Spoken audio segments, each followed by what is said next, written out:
ay sasabayan niyo siya, ha? Okay lang ba? Yeah! Opo. Okay, so, ito ang lyrics or ang ato. Ito ang lyrics na ating kakantahin ngayong araw. So, familiar ba kayo sa pag-ibig tulad ng bata? Okay, so, makinig muna kayo at ating muna kakantahin. Pagkatapos ng kumanta, susunod sa lyrics. Okay, so, geografiya ating ulitin ng mundo'y ating sisita. Pag-aaral sa ating mundo ito. Tema ang gabay natin, tema ang gabay natin. Pag-alakbay ating kasi. Lokasyon, logari, uklian, lokasyon, logari, uklian. Pag-alakbay kapaligiran. Lokasyon, kinaroroonan, lokasyon, kinaroroonan. Lugar, pisikal at tutungan na anyo. Reliyon may pagkapatulad, mayroong hangganan, paggalaw-daloy ng buhay, migrasyon. At katuloy na ito, pangatlo natin itong babalikin. Ugnayan ng tao kapaligiran, ugnayan ng tao kapaligiran, ugnayan ng tao kapaligiran. Geografiya ating ulitin, mundo'y ating sisihin, pag-aaral sa ating mundo ito. Tema ang gabay natin, tema ang gabay natin, sa galakbay ating tuklasin. Lokasyon, lugar, relihiyon, lokasyon, lugar, relihiyon, pagalaw-taong kapaligiran. Lokasyon, kinaroroonan, lokasyon, kinaroroonan, lugar, pisikal at kultural nyo.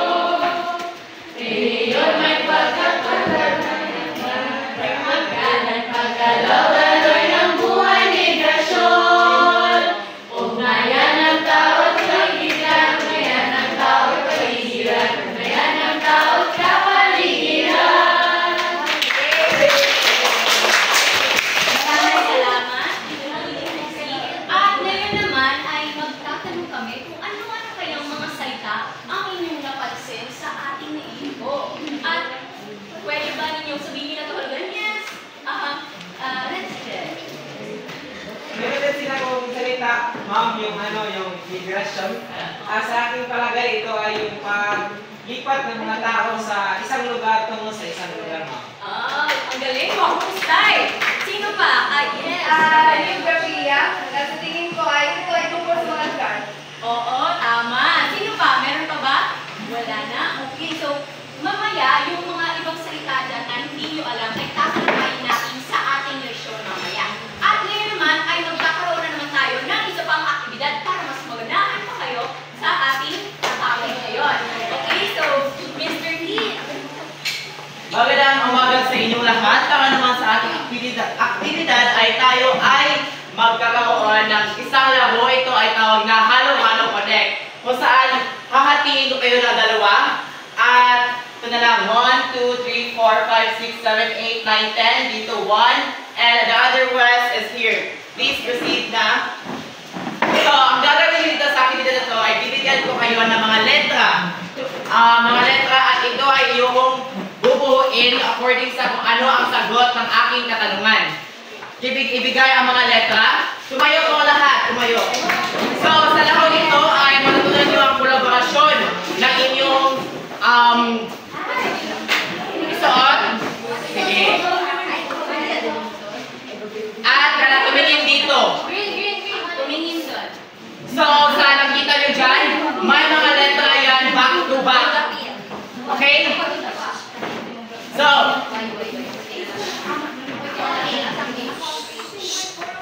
handa na ba ang lahat? Let's go! So, after nyo mabuo ang makinig mga mag-aaral. After nyo mabuo ang iyong words is dapat nyo itong lakasan sabihin sabay-sabay. Ang unang kapagsabi ng sabay-sabay ay panalo. Naiintindihan ba? Yes, sir! Okay. Going alert ka sa tanong ha. Makinig. Makinig sa katanungan. Okay, unang tanong. Ano ang tawag sa mundo kung saan tayo ay nakatira? Pinag-aaralan sa geografiya. May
natin sa ngayong araw. Yes. Saan palagay ang ating tatalakayin ngayon ay tungkol sa geografiya?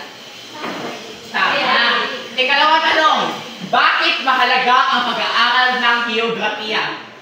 Bakit tayo ito mahalaga? Wala? Yes, ikaw. Upang malaman natin kung saan tayo nakatira at paano ito nakaka-apekto sa ating pamumuhay sa bawat araw-araw. Correct. Pero bago tayo magpatuloy sa diskusyon, basahin muna natin ang mga layunin ng ating pag-aaral. Una, nabibigyan ang kahulugan ng geografiya ng daigdig. Ikalawa, tumutukoy sa 5 tema ng geografiya pisikal bilang kasangkapan sa pag-unawaan sa daigdig. Tatlo, mapakita ang kaunaway sa geografiya pisikal sa pamumuhay ng mga tao. At ang panghuli ay ang nasisubi ang katangiang pisikal ng daigdig. So, sa pag-unang pagmumanggi is katulungan ko ako, Miss Arenas. Hindi naman talaga ako okay. Ibibigay ko na kayo kay Binibining Arenas. Magandang umaga sa lahat. Ngayong araw, ako ang unang guro na magdidiskusyon ng ating araw. So, since natakol na natin ang geografiya, bibigyan natin definisyon kung ano ang geografiya. Sino sa inyo dito ang may alam kung ano ang geografiya?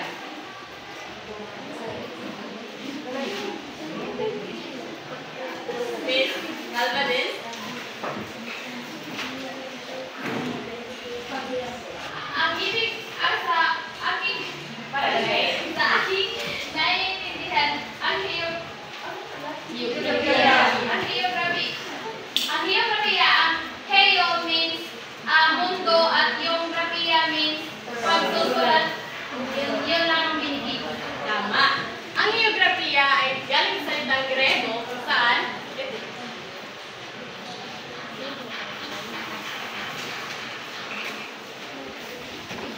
ito ay naglalarawan ng daigdig. So, maaari niyo bang basahin ang geografiya? Salitang Grego na geografiya o paglalarawan ng daigdig. Okay. So, ang geografiya, ito ay ang pag-aaral sa pisikal, biologikal at kultura na aspeto ng daigdig. So, alam niyo ba kung ano ang tawag sa taong nag-aaral ng geografiya? Okay, so, nandito na sa atin. Okay, so, ang mga geographer sila nag-aaral sa geografiya.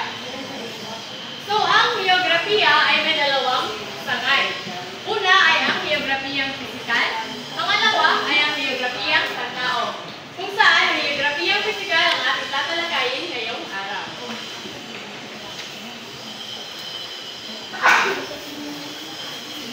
So, ang geografiyang pisikal, ito ay tinatawag din yung sistema. Ito ay isa sa dalawang pangunahing mga kabahaging larangan ng geografiya. Ito ay nakatuon sa pag-aaral ng mga proseso at mga gawin sa likas na kapaligiran katulad ng atmosfera, biosfera at geosfera. So, sino sa inyo dito ang may nakakaalam kung ano ang atmosfera, biosfera at geosfera? Yes, it's Pasukan. Ang atmosfera ay ang ozone layer or ang nasa ibabaw. Tapos yung biosphere naman ay yung buhay na nasa daigdig at ang geosphere naman ay ang terrain kung saan tayo nakatira. Tama. So, ang atmosfera, ito ay ang So, nakikita niyo sa larawan, nandito ang atmosfera kung saan dito ang hangin na ating nilalakap, di ba? And then, ang biosphere, ito ay ang mga buhay ng mga organismo, ang mga hindi buhay ng mga organismo na nakikita natin sa ating kapaligiran. Ang geosphere ay ang mga kapaligiran na ating nakikita. And then, ang hydrosphere, ito ay tinutukoy nito ang mga yamang mga tubig. So, ang ganitong mga atmosphere, biosphere, geosphere, at hydrosphere ay matatakol natin sa mga sumusunod na mga guro kung saan ipapaalam nila kung ano ang kahulugan nito, kung ano ang kahalagahan nito. Sunod naman ay ang yung ating tatalakayin sa susunod. Ito na. So, una sa ating limang tema ay ang lokasyon. Diba sa mga bata? Ang lokasyon ay tumutukoy sa eksaktong kinaroroonan o pwesto ng isang bagay, tao o lugar sa ibabaw ng mundo. Maraming salamat po. Oo, ang lokasyon ay tumutukoy sa kung saan, kung ano ang kinaroroonan ng isang bagay o lugar. At bakit nga ba mahalaga na malaman natin kung ano ang lokasyon? Meron bang makakapagsabi kung anong kahalagahan ng lokasyon? Okay, so, ang lokasyon kasi, mahalaga ito na malaman natin upang malaman natin kung saan yung kinaroroonan ng lugar na ito. O kung para maunawaan natin kung ano ang kaugnayan nito sa iba pang lugar. At ang lokasyon ay meron itong dalawang pangunahing uri. Ano kaya ang dalawang pangunahing uri na ito? I think alam niyo ito. Ito ay ang absolute na lokasyon at relatibo na lokasyon. Para sa absolute na lokasyon, pakibasa mga bata. Ito ang eksaktong punto kung saan matatagpuan ang isang lugar. Okay, so ang absolute na lokasyon, ito yung tiyak na paglupit mo sa isang lugar o bagay. Ginagamitan ito ng tiyak na sistema ng grid.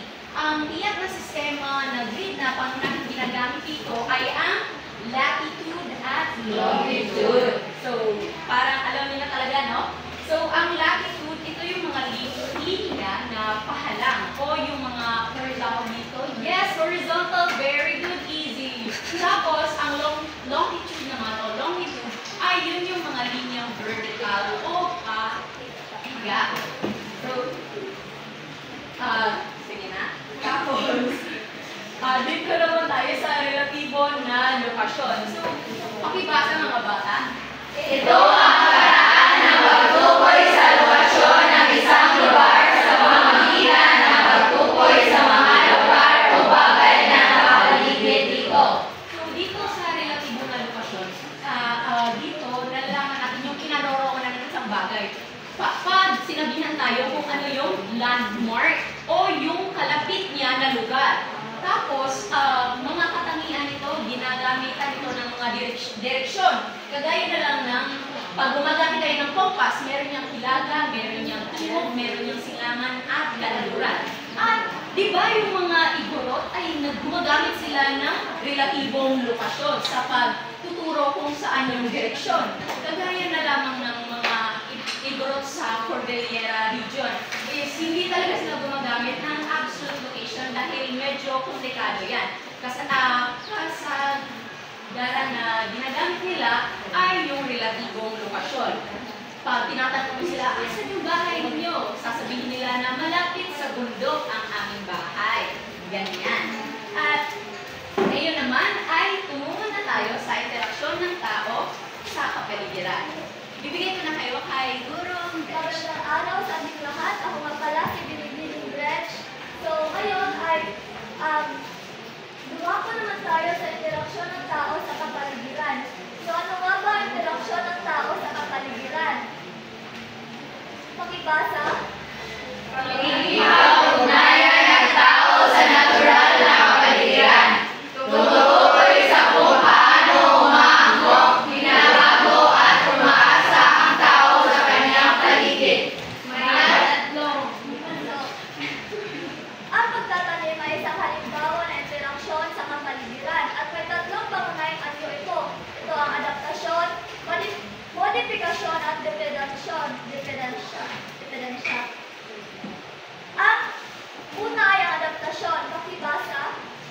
Pagbabago ng kilos o pamumuhay upang makibagay sa kapaligiran. So, ang adaptasyon ay dito ang tao ay nag-a-adjust sa kanyang kapaligiran. So, pakibasa sa modifikasyon. Pagbabago ng tao sa kapaligiran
Isa sa lamang tema ng geografiya. Tumutukoy sa paglipat ng tao, produkto, impormasyon at ideya. Mahalaga sa ugnayan ng mga lugar sa isa't isa. Dito naman ay ang paggalaw ng mga kagamitan o mga impormasyon o mga paniniwala sa next ang paggalaw ng tao. Sa paggalaw ng tao,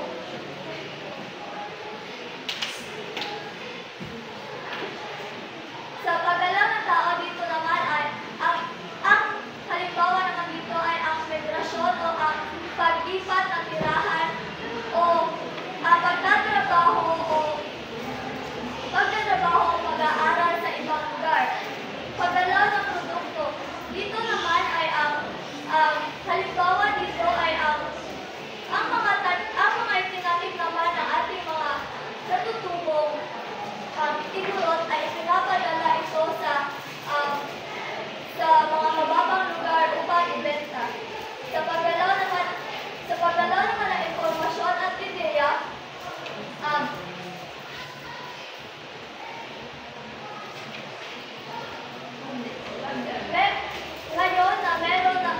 ngayon na marami ng mga teknolohiya, dito na ang pinamumunuan ng paggalaw ng impormasyon at ideya. Ngunit, pero sa mga katutubong igurot, naman ay ang kanilang pangunahing paglalahad na impormasyon ay ang through storytelling or mga ritual o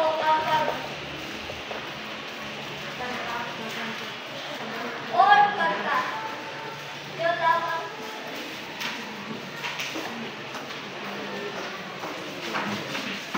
So, sa pagpapatuloy, ako nga pala si Binibining Diba? So, tatalakayin naman natin ngayon ang lugar at ang rehiyon.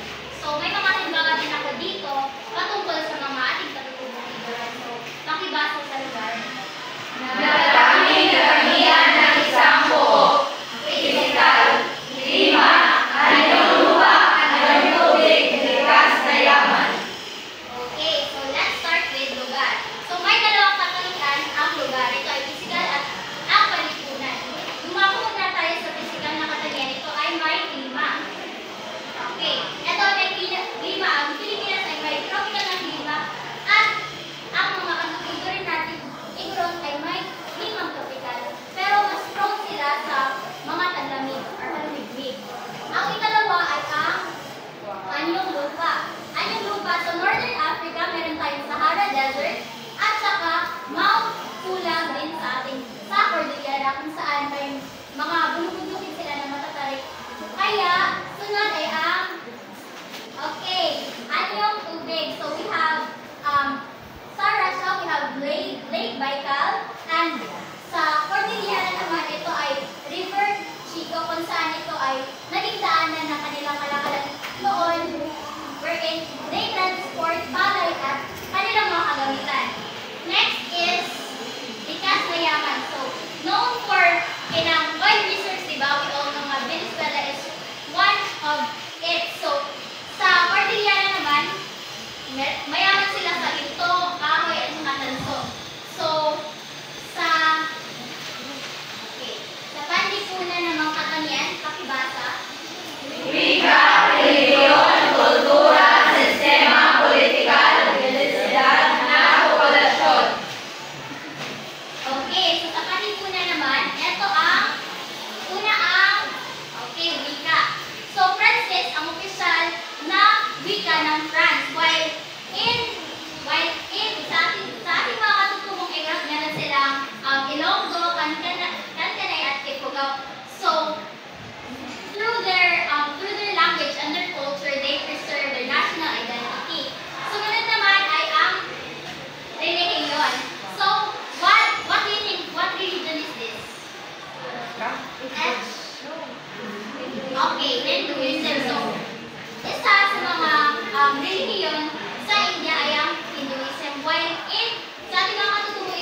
naniniwala sila sa mga espiritu, sa mga kahoy. So, they believe na mo na nag-protect nila.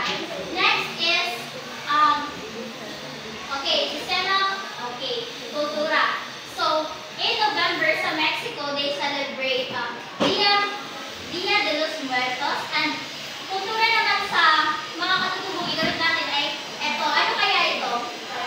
Okay, bayanihan. So, sila ay nagtutulungan. Meron din silang mga kultura kung saan ang kanilang kasuotan ay bahag at meron din silang sayaw na tinipid.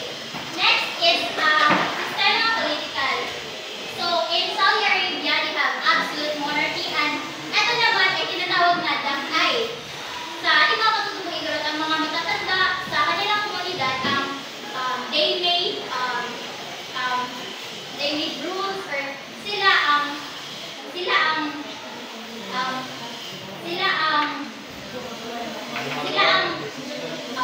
nagdedesisyon sa mga iyon. At sumunod naman ay densidad ng populasyon. Anong bansa ba ang top in terms of population? India. Others? Okay, China. So we have China here. And alam naman natin na ang ating mga katutubo igarot ay may matatarik at tutugtugin. What do you think is their population? Is it high or low? Low. Okay, low. So, sa last part is iyan makibasa. Pagpapagawa ng mga bansa batay sa pagkakatulad ng tipikal at kultura ng katangian. Okay, we have Philippines sa region natin. Kasi an association of Southeast Asian nation, and we have also sa ating mga kaputubo igarot ang Cordillera wherein nasiling Abra, Benguet, Kalinga, Apayo, Ifugao at Mount Province. Yun lamang po at maraming salamat.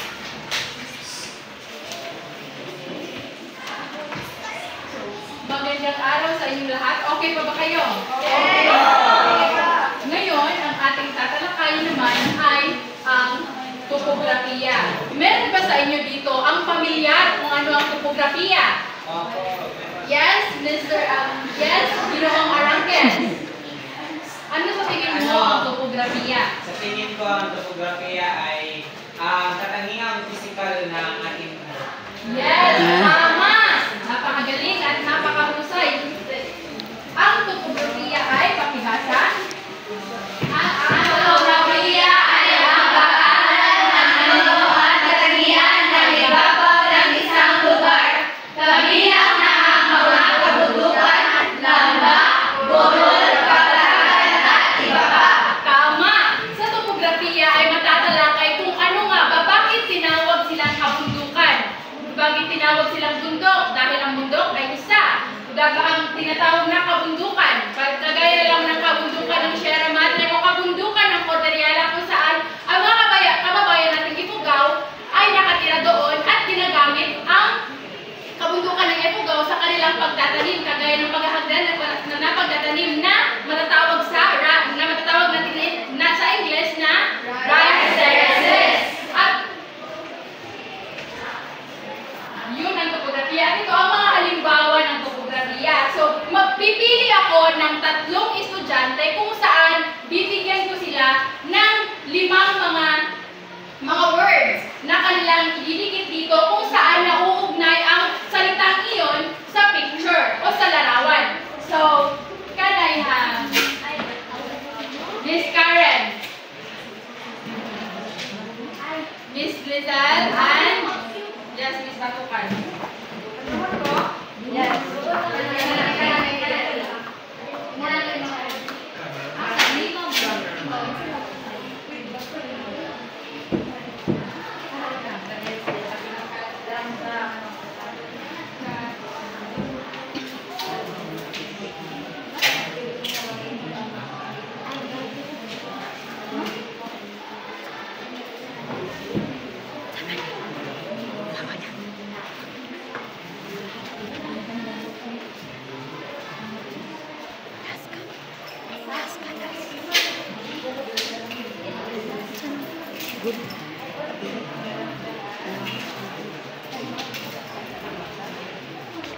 Tama ba si Miss Karen? Yes.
salon.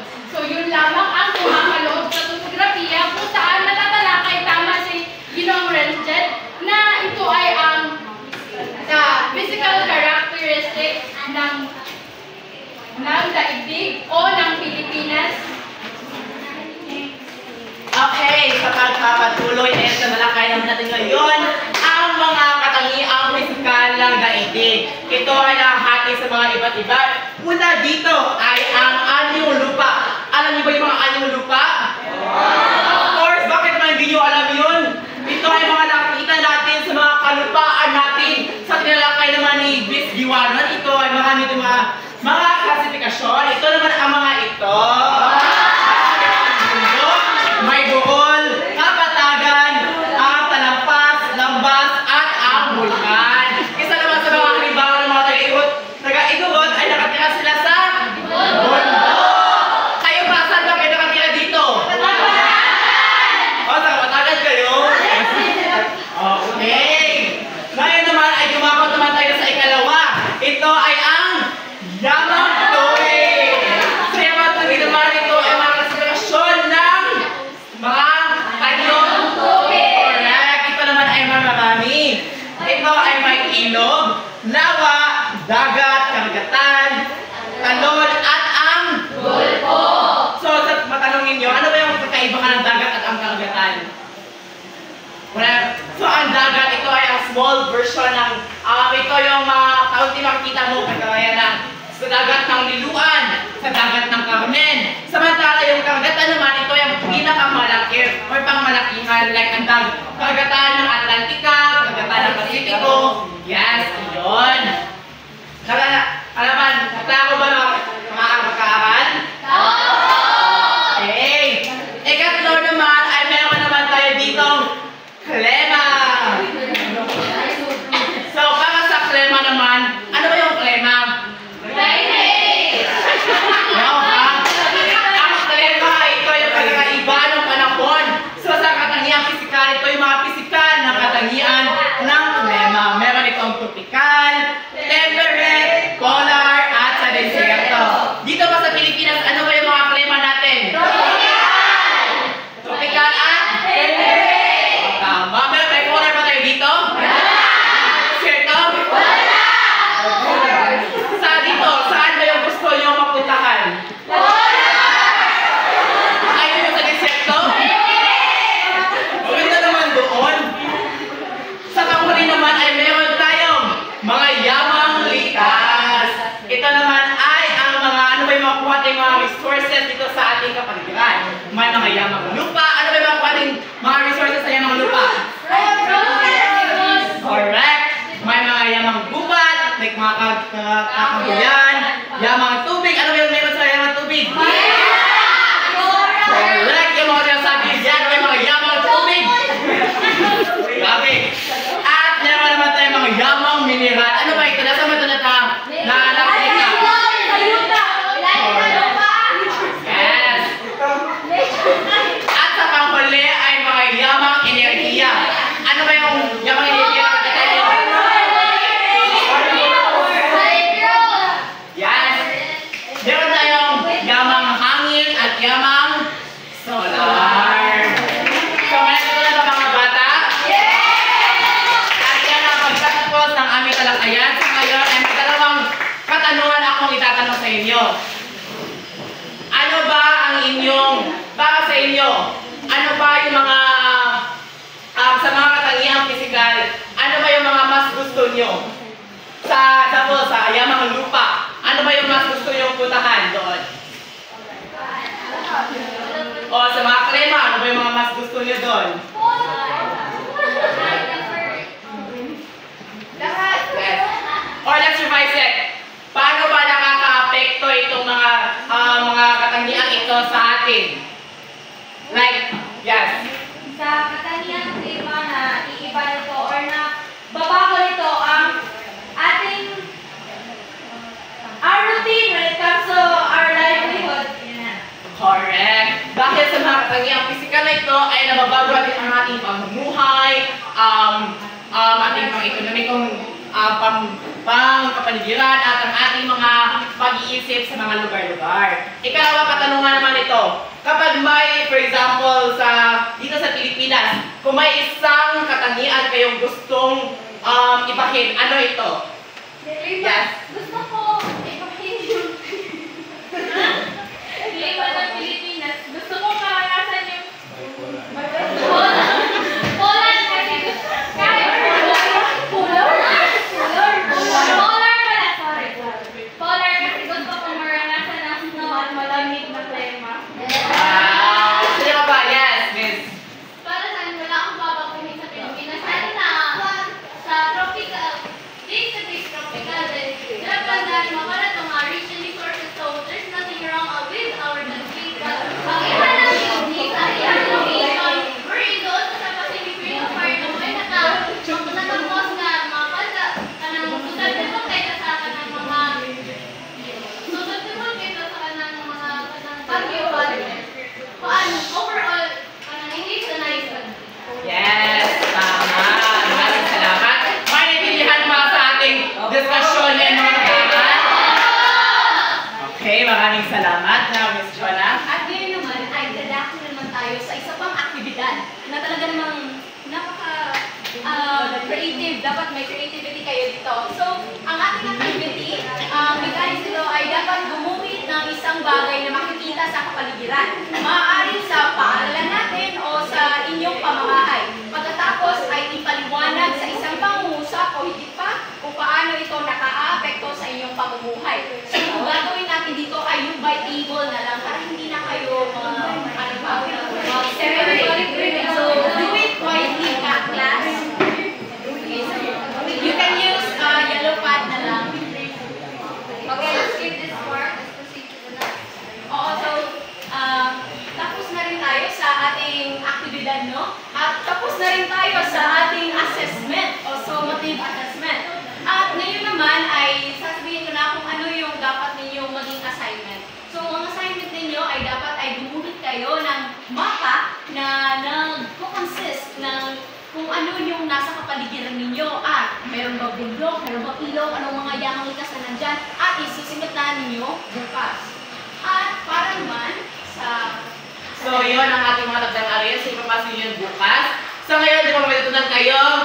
Okay, gawin nyo nga itong success clap. Paano ba ito? Ito ay 1,